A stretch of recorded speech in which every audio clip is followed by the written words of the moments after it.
and welcome to the Author Roundup, a special segment of the Book Connection Show where we meet up and coming indie authors and talk to them about their recently released books.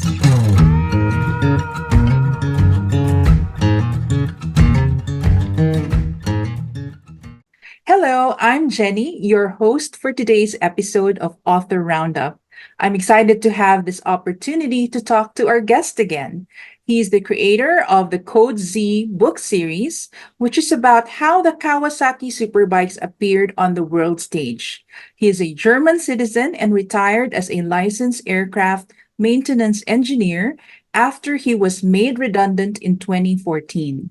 In search of new fields of activity, the writing of books came into his mind. Since he owned many of the presented motorcycles himself and always likes to remember the exciting 1970s and 1980s, especially as a motorcyclist, the Kawasaki Superbikes offered itself as a topic. Please welcome Stefan Oehl, the author of Kawasaki Superbikes Z1000A. Hi, Stefan. How are you? Yeah, thank you. Good evening, Jenny. Thank you for having me. You're most welcome. So today, Stefan, we're going to be talking about the latest book in the Yes. series, the Kawasaki Superbike series, and it's called Z1000A. Please tell us about this recent addition to the series. Yeah, this book marks a very exciting time of the end of the 1970s. This particular motorcycle has the strongest engine so far, and Kawasaki also increased the capacity to 1 liter. This is exactly what the customer wanted. So it became a large success story, and the Superbikes had a very exciting addition to the family tree. I see. So the series itself presents different models of the Kawasaki Superbikes, right? What makes this model Z1000A different from the other models that you've already featured in your other books in the series? What can your readers expect from this book? Yeah, optically, the Z1000 is not much different to the Z900 before. However, Kawasaki introduced a couple of changes. The frame is much stronger because it was still a trial, and many people had accidents with these heavy machines. Hmm. And during higher speeds, especially in Germany, where we had no speed limit, and the machine started to develop wobbling, so unexpected behavior. And many people, very unexperienced, they often were killed.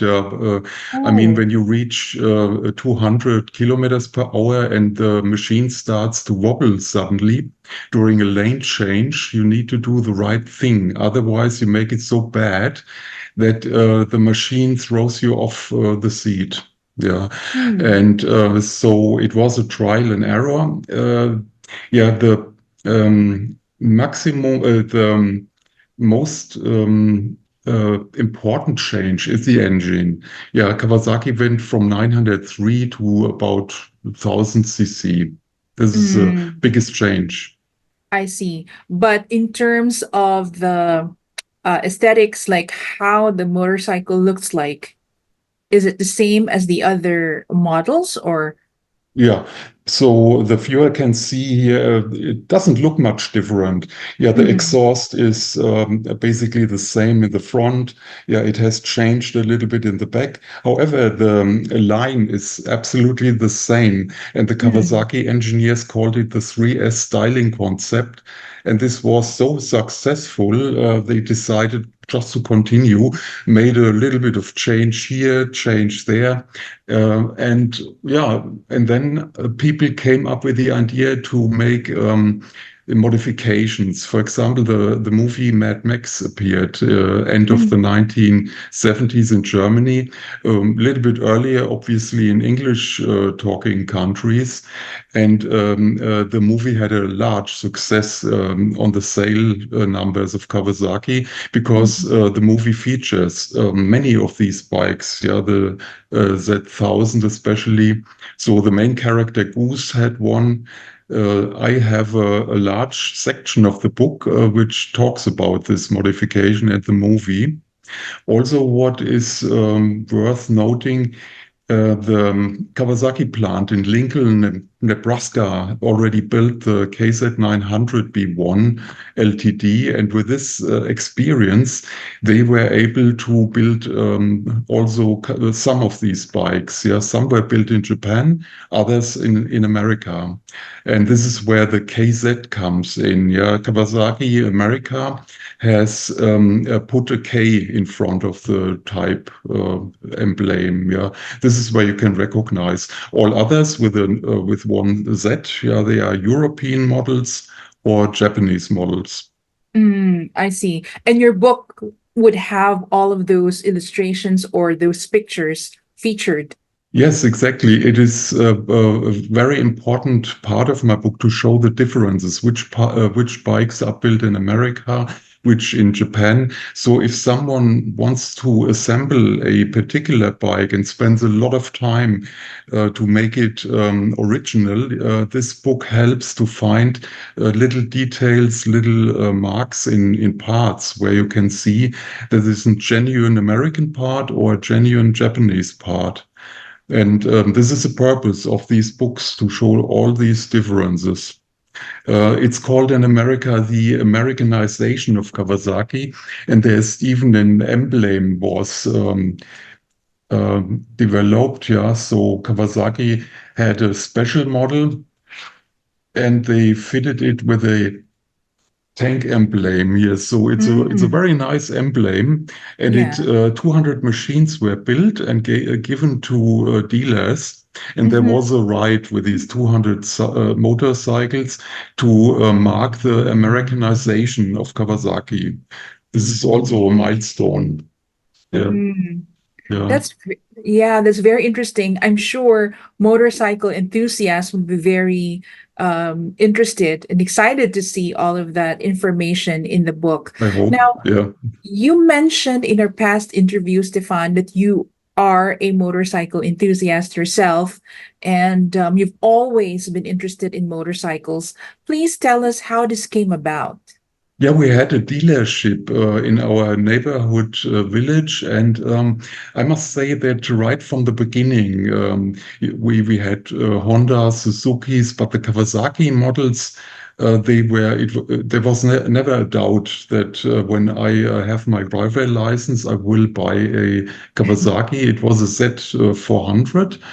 And yeah, I never yeah, betrayed the brand and always kept stuck to Kawasaki, and I was very happy with the quality of the bikes and also how they appeared. Yeah, and as I said, the movie improved this whole feeling. Yeah, and Mm, confirmed it was the right step. So when we saw the movie and came out and had our own motorcycle of the similar make in front of the cinema. Yeah, it was a never, also it was a feeling which I never forget.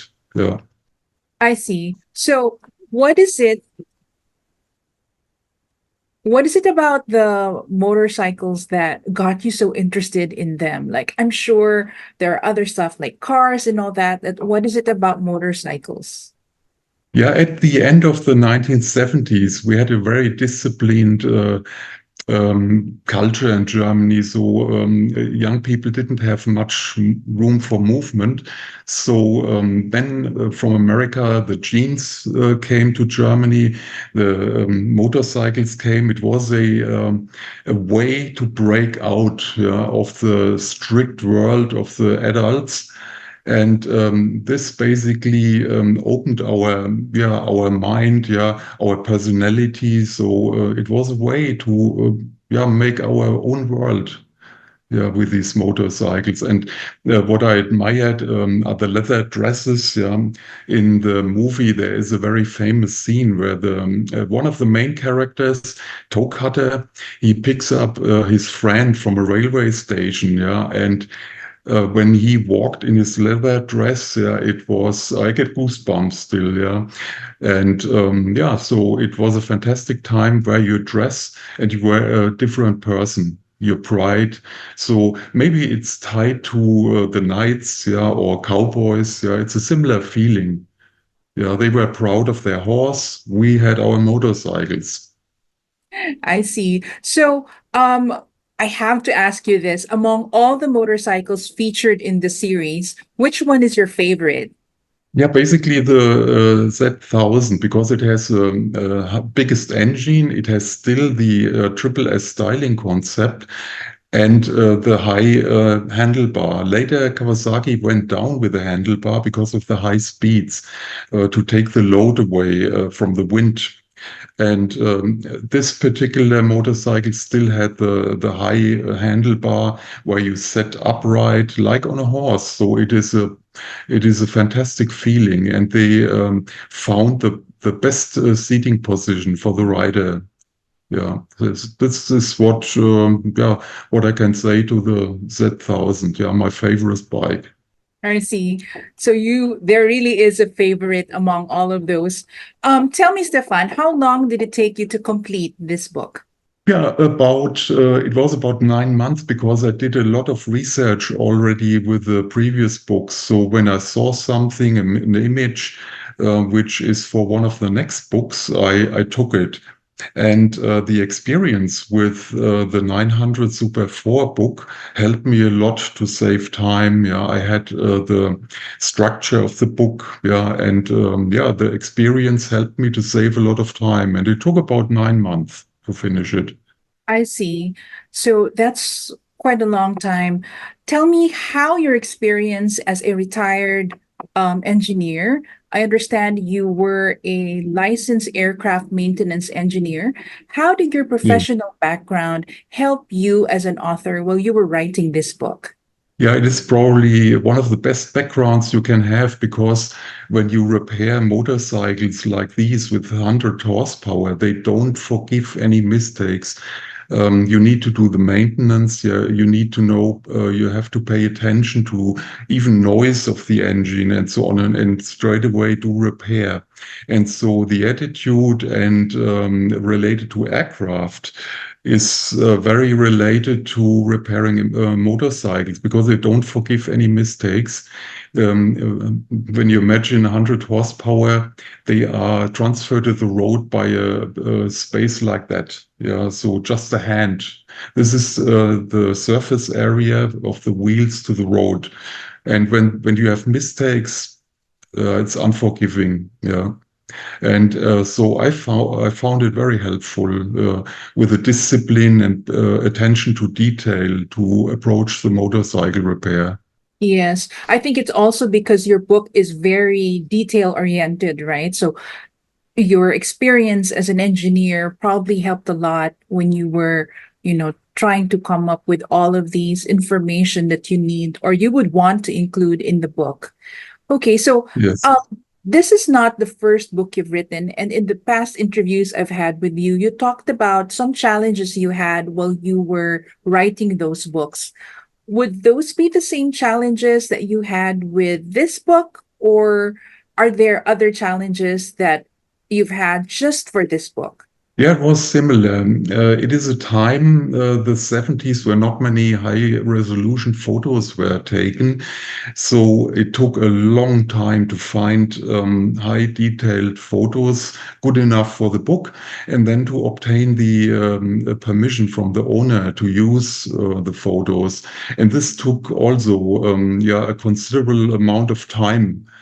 Yeah, and I can say it was similar like the first books. Later, with the younger models, yeah, you have much more photos, and people also did much more restorations on them.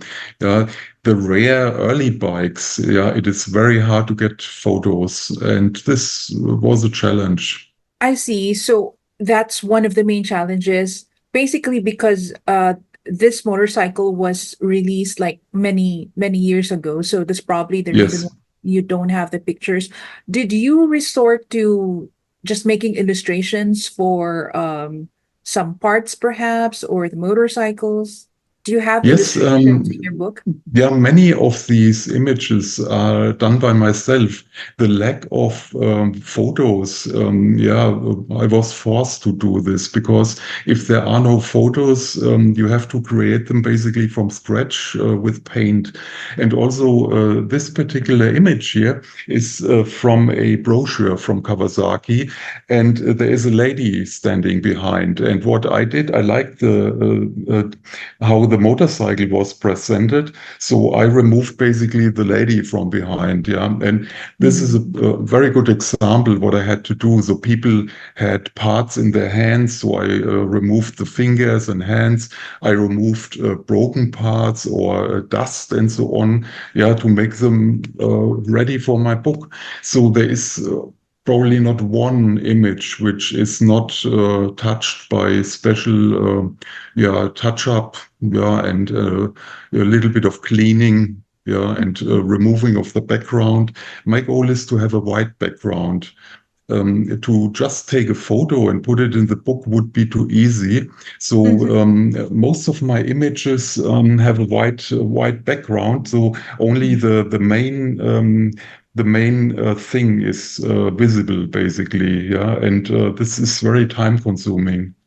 Yes, Yeah, yes, I understand. So that's where yeah, most of the work came in. So you have to make sure that the pictures in your book are very clear and yes. presented, um, you know, in a very direct way so that the readers can actually be able to use it. Understand that some readers would actually use this in, restoring their old motorcycles or something like that, right? Yes.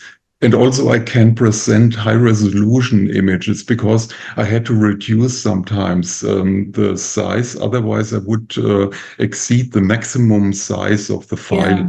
Yeah. And so most of the photos I have high resolution because the secret is I magnify everything and I work in a very close proximity. And later on, when I go back with a normal size, yeah, you wouldn't see any marks or so. It perfectly blends in. So the secret is to work on the magnification.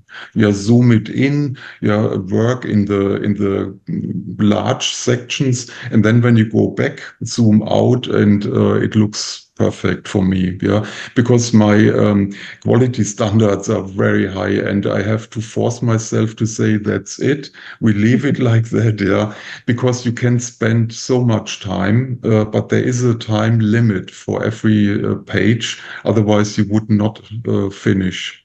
Yeah. Yes. However, it is for the book, and when it's printed, yeah, this is negligible, the difference. A normal person would not see the difference when you use, for example, very high resolution. The computer system becomes blurry because it's too much data. So you have to find a middle way about 900 to 1 megabyte, 900 kilobytes to 1 megabyte. This is a perfect size. Otherwise, you would not so achieve a better result. I see. So I didn't realize that's how time consuming it is, and that's how much work you need to put into the pictures. Now, how many Yes. pictures are we talking about in this book? Do you have a Yeah. count, or do you know?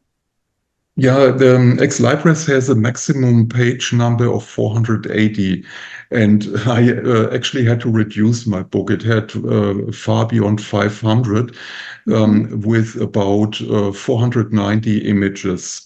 Yeah, and I had to reduce it to achieve the maximum 480 pages of Ex Libris. And see, it's a considerable amount. Yeah, and it's the maximum size of a book. Otherwise, Yes. yeah, it's not handy when you go in the workshop and you have double the size. It would hinder the work. Hmm. I see. Um, So that's why it took that long. But, I'm sure that your readers are very thankful that you have the series since it's very helpful to them. Have you been receiving feedback from, the people who have read your book? Can you share yes, I us? have a collection. Yeah, there is. It's very positive and encouraging. How some people react. There was, for example, a gentleman in the Netherlands, and when he received his book, it exceeded his expectations. He didn't expect such a weight and such a large and detailed book. So he asked his wife to take a photo in front of his favorite motorcycle with the book, and he sent me the image. And a gentleman between the 60s and 70s, it's a great compliment, yeah, when these high experienced people consider the book well. Yeah, this is a very positive feedback and very encouraging for me. Yes, that must have been Yeah, very heartwarming for you, hearing or reading those comments or those feedback from your readers, yeah. and finding out that the book meant a lot to them, right? Because that's the whole purpose of you coming out with the series. Yeah, it is similar. Like some people have a model railway, they transfer themselves into their childhood. And this is a more mature way. When you have a motorcycle, this is a real big boy's toy, so to say. And these people transfer themselves into times they consider better than today, not the stress. It was we had only one or two TV programs instead of five, 600 channels. Yeah, and so it was a very peaceful time, and many people agree. Mm-hmm. I see. So, Stefan, what would be your book goals, professional or personal goals that you have for your book for the rest of the year? Yeah, we'll finish the series. I had promised to tell the story in 8 volumes, and I'm well on track to finish the last book this year. And then I will cut the time a little bit down and spend more time maybe traveling or do something, because Mhm. otherwise I turn into a monk in my solitude here. Yeah. So it's a very lonely job to write. Yeah. You have no one around you and you need the peace. However, it is important not to forget socializing and to forget the touch to other people. And this is my plan for next year to meet Mhm. more people, go to meetings, yeah, to motorcycle meetings myself, yeah, and say hello to many people which I only know via email. I see. So you said that you're still working on the last book to Yes, complete the 8 book series. Okay. So that's yeah, exciting. And I'm sure that everyone is waiting for that until, the entire collection is, or the entire series would really be out in the market. I'm sure everyone's waiting for that. So, Stefan, I what is hope. your final message to our viewers and our listeners? Yeah, I can say it is a very good way to work in your later years because it keeps you away from alcohol or drugs. I mean, when you take alcohol and drugs, you are not able to write. Yeah, no matter if you do a novel or do a picture book like this. Yeah, with more graphics. So keep yourself healthy and your mind and use writing, to be happy, be a happier person. You are happy with the result, and I can suggest it for higher ages. It's a very good way, yeah, to maybe finish the career. Yes, I agree. So, I mean, no, regardless of, the age that you have, you can always be productive if you choose to be productive and make good use of your time, right? And this will become your legacy to everyone. The series itself will be your legacy to the world. You'll be helping a lot of people with, especially those motorcycle enthusiasts, with the information that you give them through Yeah. each of Mm. these books. And we're very excited for you to complete the series as well. So, Stefan, please invite our viewers and listeners to check out your social media accounts. And you have a website, right? Yeah, my website is now ready. It is www.codezsuperbikes.com, and you find all the published books, sample pictures, and also a flyer about limited version books. I still have a couple of limited books from the first edition. Yeah, and my webpage, as I said, www.codezsuperbikes.com. I see. So thank you so much, Stefan, for that very interesting chat. To all our Thank you. viewers and listeners, Stefan Oehl's books are all available in Ex Libris online bookstore, as well as Amazon.com and BarnesandNoble.com. And it's available in softcover, hardcover, and ebook if you prefer the digital copy. So please grab a copy of Kawasaki Superbikes Z1000A, and you can also visit Stefan's website, get more information about all of the books in the series, www.codezsuperbikes.com. So thank you, everyone, and see you again on the next episode of the Author Roundup.